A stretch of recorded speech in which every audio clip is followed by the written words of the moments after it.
Everybody, welcome to a conversation on the Beatitudes. Today we're talking about the pure in heart. And our main two talkers are not here today, so Ty said he's going to fill in the gap. So go, Ty. Go, Ty. Go get your time. When you guys were gone, that was like We only had fun for Rachel. that was Rachel's thing. She was always like, "We like to have fun." She called out when I tried to transition after like 10 minutes. You transitioned too early. Yeah. She doesn't like that. Yeah. She'll call it out. Yeah. I did good. What is your week been like? It's been crazy. I mean, so I'm working for the summer. I'm doing both my normal job at North Central, and then there's an acrobatic studio that I've coached at in the past, and so I'm back there a bit for the summer, doing about 3 days a week there. But until June, that looks like morning I'm at North Central, and then in mid-afternoon I go on at the studio until 8 or 9 o'clock at night. Then I go home. Yeah, so it's like a full 12-hour day. I feel like if you ask anybody what their life has been like, what's been going on, I feel like 99% of the time people's answer is it's been busy. And I just had a moment. I'm dealing with a person that I don't want to deal with anymore. I'm trying to buy something on Facebook Marketplace, and I've been trying to get a date. I have to drive 4 hours to buy something. And so trying to get details locked down is important too for that, because it's an entire day to go there and back. And it's been difficult, and I just told her that she's difficult to work with. And her response was, "Sorry, I work a lot." And I wanted to say, who doesn't? I don't care. I'm trying to be nice. Blessed. I'm trying to live last week's "Blessed are the merciful." It's not working.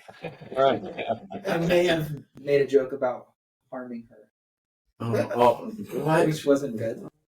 So I'm repentant. There is one beatitude that's strikingly missing. Blessed are the stupid. I don't know how to finish that one, but They are not. That's the line that God can impress. You know, He does a lot of heavy lifting for us, but Isn't that this week's the pure in heart? Bless their heart. Isn't that how you say? That's a stupid person. oh, You're pure in heart because you don't know better. Interesting. Is that what I don't think it does. But I bet you it makes you feel better. You have a pure heart. That's what I'm going to say every time I think somebody's dumb. And you have such a pure heart. bless your heart. Well, I don't know where to go. You guys just got back. We did. Like, you got back. You've been back for a week.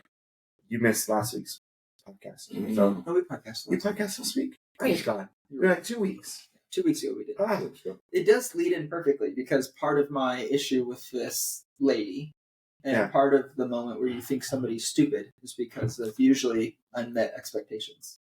I have an expectation that somebody trying to sell something will make it easy for me to come give them thousands of dollars. Apparently that's a unreasonable expectation. I don't know. When we do coaching for like premarital counseling and coaching, most of our stuff is based on expectations. How do you manage two people that may have different expectations? How do you manage those moments where things come together? What have you felt frustrated by unspoken or unmet expectations? I know you've had that. It may be too fresh. Maybe something you don't want to talk about publicly on a podcast. I think. Did you want to talk? No, I'll let you go. You're on. No, I just think expectations. Everything every bad moment that I have is because of unmet expectations. I just want to know what is expected and then do it. Yeah. Like, or maybe it's more just in relationship with people. It's the because people moment. There's a lot of communication needed to make sure expectations are actually being met and what they actually are. And I understand that it is a problem of mine to get irrationally angry when expectations are shattered. Do you know what I was Kevin and Mills, they invited us, a whole bunch of people over to their house. They had like a little concert, cookout and concert, and Mitch was there, and you've known Mitch for a long time, and he said that being a part of Corner has softened you in a good way. Is made you a lot more merciful and flexible. That's fascinating. Good. Yeah, That's nice. It's working. It's all right. No, I think so. I think you said that was like really, and maybe like my situation where unmet expectations is. I feel like a lot of people, when people get upset about expectations not being met, it's not that the expectation was communicated; it's that it was implied.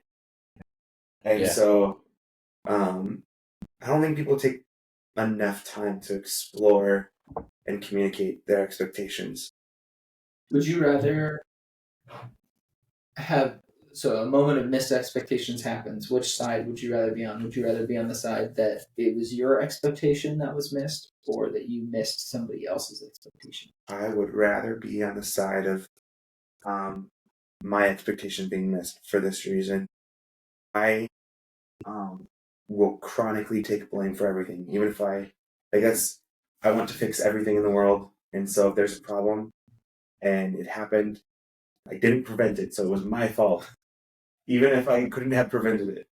So I would rather not have that guilt and instead walk around being frustrated than the other way.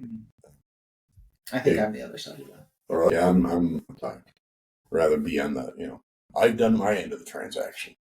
I'm waiting for someone else because transactions can be somewhat complicated. And so if you've done your half of the complicated transaction, you're waiting for someone. The other person has to do a similar kind of a complicated part of the task. They also have the other person kind of looking down on them, judging them. Why aren't you doing this?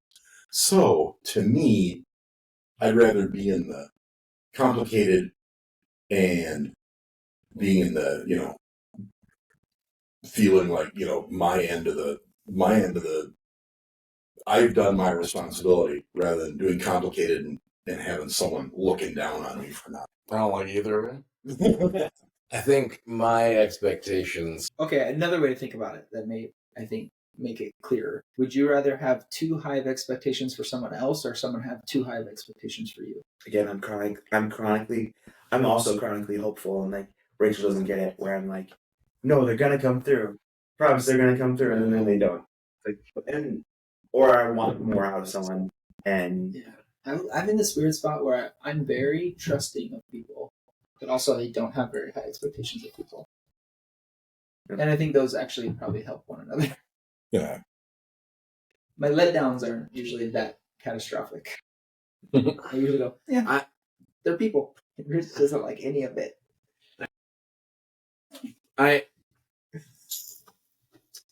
would rather have high expectations of people and them not be met than for them to have high expectations of me.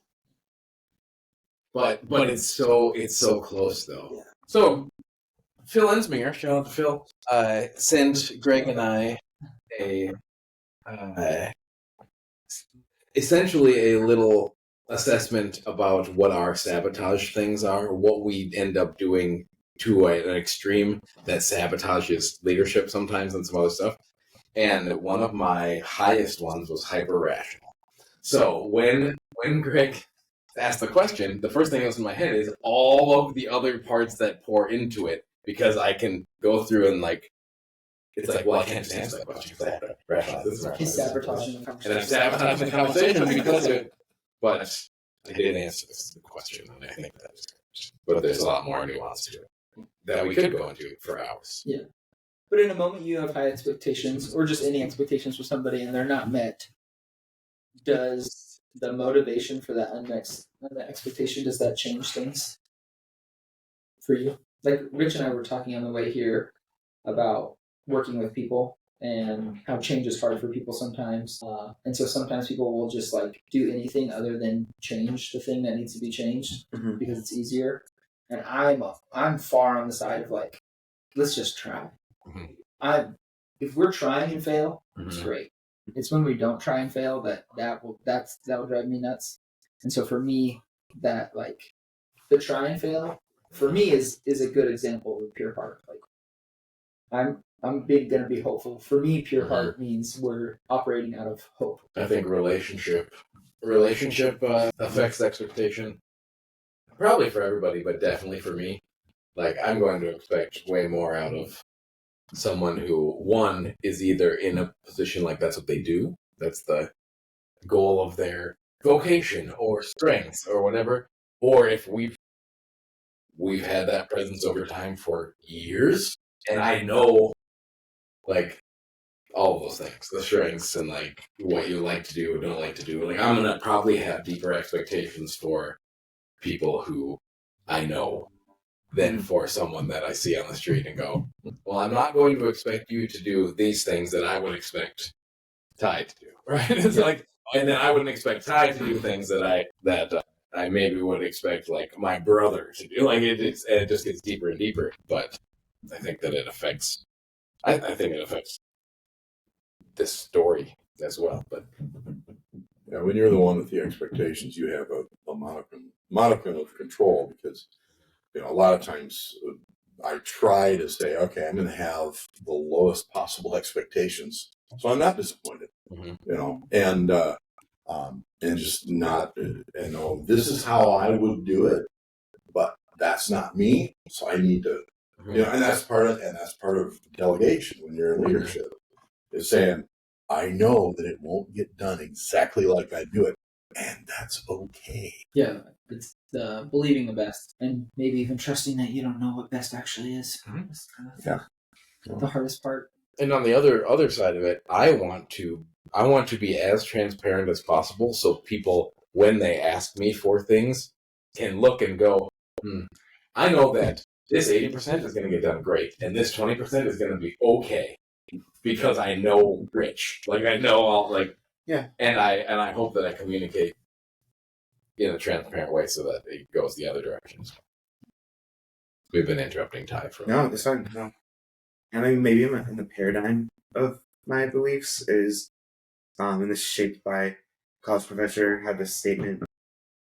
I believe in explanations, not excuses, and that was like he had expectations for his students in the class, things that he wanted us to do, tasks he wanted to perform, whether it's like homework or assignments out in the community, because it was an interpreting class, and so that's also like that belief kind of holds my bridge in tension of like I have high expectations. I have trust that people are going to come through. I'm like willing to, let someone set me up for a downfall, but at the same time, I'm also like, I don't know. Your motivation doesn't really matter. I feel like tasks are tasks. That you just got to do what you got to do. And all of us have had to live in that stage of you just have to get it done. And so, yeah, that's like the paradigm that holds my beliefs in tension is I believe in explanations, not excuses. I think it's just like I was talking about with somebody recently, and it was just like Ty is just when he commits to something, no matter if it's the best thing in the world or the worst thing in the world, what I know is that he's gonna be there. He's just like it's like, yep, okay, this moment, these things are hard. Whatever. I think that that's just a testament to how you view the world and how you view people. It's like it's not a feeling in any moment. It doesn't dictate the reality of the situation, I guess, or the hope that you have for it. Yeah, I try to remain hopeful. Okay, so then what is? I have so many more things to say about expectations, but let's move on. I can talk about expectations forever. Someone explain to me what pure in heart means. It's kind of been a trope. Like you think about, like Arthur and the Round Table. Obviously, like at this point in time that's being written, they're influenced heavily by Christianity and this idea. And so you have Galahad, who's tested to see if he's pure in heart. A lot of times, like that trope has morphed over time to now, like even the person pulling the sword out of the stone, it's because they're pure in heart, or lifting Thor's hammer. It's a quality of character, and I think what Scripture calls and the standard that God sets the expectation of pure in heart, and then God's hand in delivering us to that state is a lot higher than what we see in like even stories and movies. But yeah, it's that idea. It's like a quality. Like you have to be pure in heart to lift this sword out of the stone. In that sense, it feels like pure in heart is either something you have or you don't. Yeah. Which makes it feel like it's not something you can get. Which I don't know if that's true or not, but that's what that's my initial reaction. It's like, well, I guess those people are gonna be blessed because I'm not one of them. Yeah.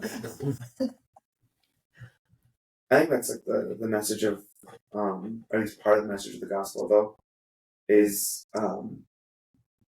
we existed at the start in this place, the garden, in relationship with God and relationship with creation and with each other, and then we step outside of our place and all of that, and order is broken and chaos enters and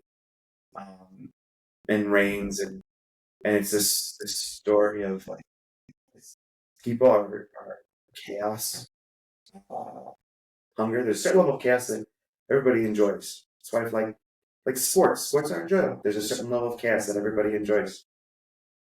If you're a Minnesota Twins fan, there's a certain amount of chaos you can withstand. And Rip the Timberwolves.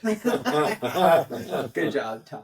And then, but the story is that God is constantly in this state of bringing things back into order, healing relationship between Himself and us, and showing us how to heal a relationship with each other and with our environment, creation, and that restoration of order and bringing about of beauty and abundance in the world around us. I think that's a big part of the message of the gospel.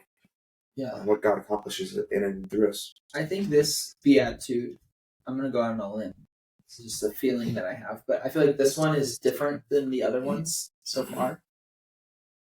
I feel like a lot of times in Scripture, or even today, the way that God talks to people today, to me, to people in the past, is He uses their language, their understanding, to help move them from one spot to the next.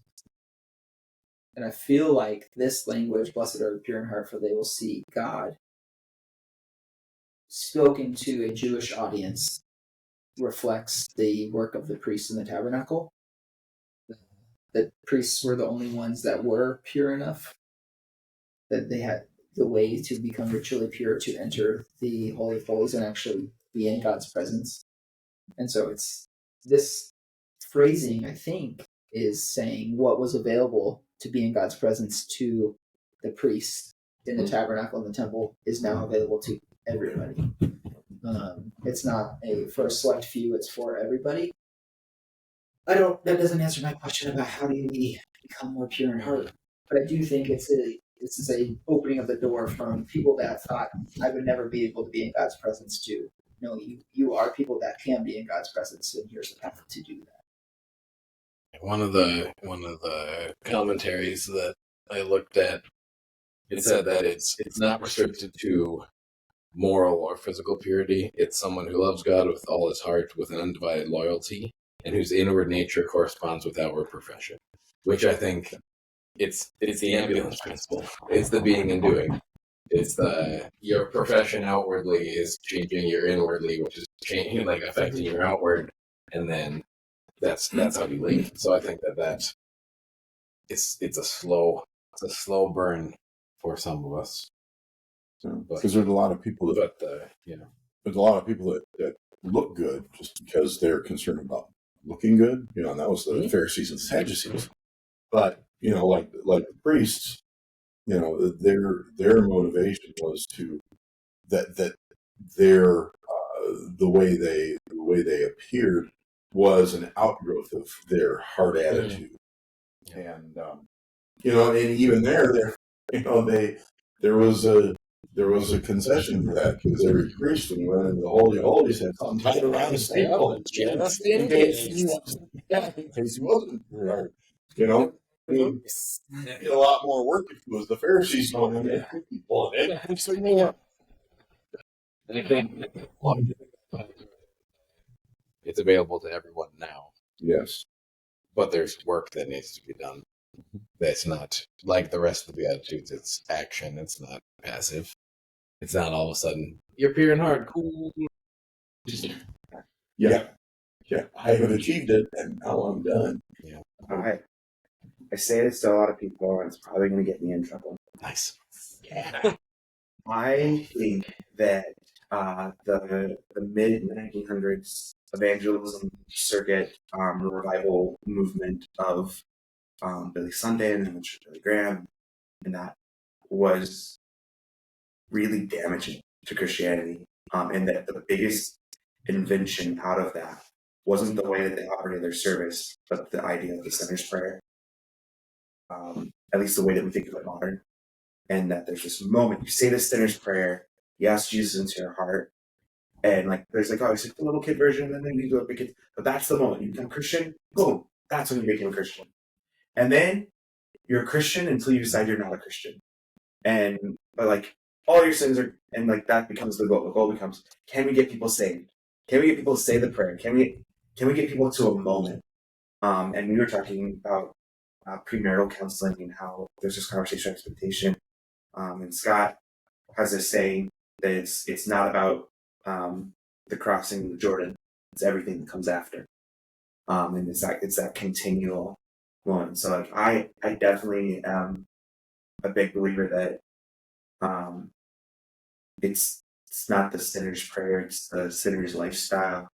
That might be the wrong wording, but the idea of like, am I continually submitting myself to this process of being in a relationship with God and letting that change me? I think a lot of people who come to Corner, interact with Corner for a while, there's been at least a handful, I don't know, if that they have this moment where they go, yeah, I wasn't Christian when I walked in here, but somewhere along the way, I began submitting my life to God and wanting more of this Jesus relationship. And now I would say, yeah, I'm a Christian. So, yeah. I had this very philosophical professor teaching theology, and he had this concept, and it's really interesting to go down the rabbit hole of it. But both with salvation and sanctification, he would say that those things exist outside of our frame of time. Like God did them, is doing them, and will continue to do them. Like I was saved, I am saved, I'm being saved. Mm-hmm. It's within. It's not framed within a moment of time, but it's a always existing, always continuing to exist concept. I think what we just did here was set the stage for 2 bonus episodes of the Corner Church podcast. 1, salvation, sanctification, what's it look like? 2, altar call mentality, good or bad?